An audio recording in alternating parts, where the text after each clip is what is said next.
signs you work in a toxic workplace and there may be issues with your manager, HR, whatever's going on. Part 2. So what I want to do in this video is I want to have more of a conversation, and actually I want to bring to light a lot of the DMs, messages that I've had. You know, people have been reaching out to me ever since I started putting out employment content. And you know, it's funny really, because a lot of people say, oh, you know, why do you talk about it so much? Well, actually, I think I have the right to. I've done now many videos really on employment in the corporate world. I did 10 years myself. I saw a lot of issues and there's a lot of things wrong, hence why I'm addressing it. And if we look out there, there's not a lot of people addressing it. I've done over the last 6 months purely on employment, over 35 million views. 90% of the people are in favor of what I've been talking about. So I want to continue talking about it and helping other people raise the issues that are happening. So I'm going to try and broadly answer people because I get a lot of DMs, a lot of messages. So here we go. Can it be toxic? Absolutely. Are work colleagues to be trusted? Well, that's for you to decide. My personal opinion is I think there's so much political competition and everyone is out for themselves. Everyone, look, wants to feed their own family and pay their own mortgage before they help you or ever cover your back or, you know, hide something for you. So you have to bear that in mind. Everyone is there for themselves. There is a lot of bullying. There's a lot of corruption that happens. There's a lot of things that get swept under the carpet, and there are a lot of things that aren't being addressed. And look, I can tell you now with the DMs that I'm having all the time being sent to me, people are having some serious issues, and that's a cause of anxiety. People are getting depression. It's affecting their home lives. You know, relationships are being affected. And I think a lot of this stems from, and I'm going to say this bluntly, I don't think a lot of people have the backbone to stand up for themselves. And I suppose if I try and answer the question, why aren't people standing up for themselves in employment? I think people just fear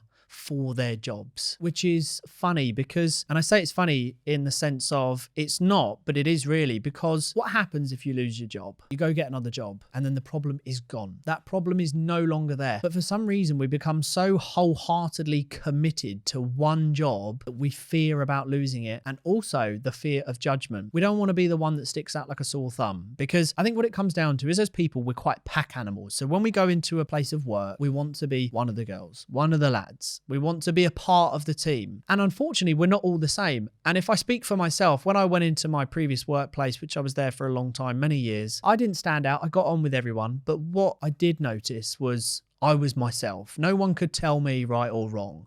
I made my own logical decision based on the good, the bad, the positive, the negative. I formed a middle decision. I always stuck up for myself. If I didn't agree with what seniors were saying, managers, let's get rid of that word, as I've said before, I would turn around and say so. And I was willing to deal with the backlash or the counter which I would get. And the problem is they don't like that. I can tell you now, employers do not like that individual that turns around and says, I'm not on board with that. And I'll give you a reason and a rational reason and a logical reason to why I'm not on board with that. I can tell you now, they do not like that. They want sheep. They tell you what to do, you go and do it. That's a real downfall. So a lot of people fear the loss of their job and judgment. I recently had Rob Moore on my podcast, and he said, it is funny because if someone lost their job, which everyone fears for, not paying the mortgage, not paying the bill, but if someone had a gun to their head and said, you need to go get a job within 7 days, we'd all have a job within 7 days. There are so many jobs out there. They might not be the one that you want to do. And I am a believer that if you're going to do a job, of course, you want to enjoy it. And I said most recently, do people quit their jobs or do they quit their bosses? I think it's more of a case of they quit their bosses. So let's have a look at some of the problems and also some of the ones that were raised to me. This video was proudly sponsored by ICF Southern Insulated Concrete Forms. Now, they are the expert when it comes to speed of construction, disaster resilient, durability, eco-friendly, versatile designs, energy efficient, superior insulation, suitable for all weather construction. So if you are in property development or in the construction business as a whole, please go check them out. They are the experts. All the links will be in the description below. My manager is picking on me, not listening to me, not raising my issues, and just seems to be doing nothing about the problems that I have and almost like ignoring me. The problem is being swept under the carpet. This is a common thing. That might be a sign of your manager is, one, either intimidated of you, that you're rising the ranks and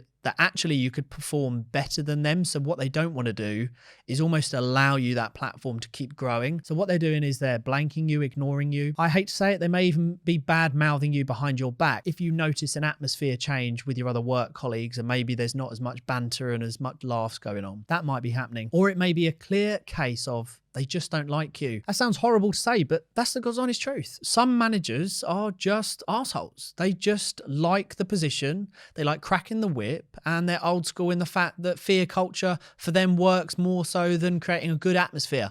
I'm very blessed that I'm sitting here and I've got people behind the camera. I'm enjoying what I do. I go home with no anxiety or depression, but that's very real for people who are in full-time employment. It needs to be addressed. Please, you need to get a backbone and you need to start sticking up for yourself. You do need to take down notes. You do need to take down dates, times, witnesses of things that have been said and done. And if you can't go to your HR, you will need to seek further advice outside of your employment, because there are processes in place to take formal action against these people who are causing these issues. I've also stated before, and something that has come up and been very apparent, I've said you can't trust your work colleagues. Some people have said absolute rubbish. I've met some of my best friends. That's great for you, but best friends can be turned with a price tag. Everything comes down to a financial price. If I was to say to one of your best friends, your work colleagues, look, I'll give you a promotion, you're going to get $500,000 promotion, they're going to take it. They're not going to think twice about you because it's their own agenda. Everything comes down to a price tag. Okay, we've got two people. Let's say I'm back at work and I'm working with a friend of mine. We're tight as anything. What's going to make him turn? Manager pulls him aside. Right, we're going to give you a pay rise of $5,000, but we want everything that you've been doing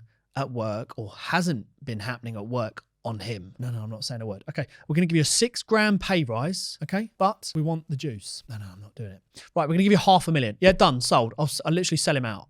So everything's a price tag. So that's why I say don't get too close to people. Don't reveal all your hands. You put yourself in a state of vulnerability if you start telling everyone everything. So look, employment is a necessity, but it doesn't mean that you have to put yourself in a vulnerable position. You do need to stick up for yourself. If you are having issues, and look, I've had many messages, my best advice and my broad advice to everyone is if you can't take it anymore and you're not strong-willed enough to get a backbone and stand up for yourself and go at them, go for the jugular, fight back, do what you need to do, which I understand is fully physically, mentally draining, then you may want to seek another job. But let's look at the facts. Everyone deserves the same amount of respect. That should never be taken away, regardless of rank. You're all there to do a job. Everyone should have the ability to stand up and say, actually, I don't agree. I think I have a better plan for X, Y, and Z. Should all be listened to. And if it's not, why are you working there? Isn't it funny? I want to finish on this. Isn't it funny that if you passed away, touch wood, your job role would be advertised very quickly, days later? That's the God's honest truth. So these people who are married to the job, I do find it bizarre. I have to say, I do find it odd when people are married to a job, knowing that if you were to pass away, God forbid, your job role would be advertised and there wouldn't be a second thought about you. I think I'm going to finish on that.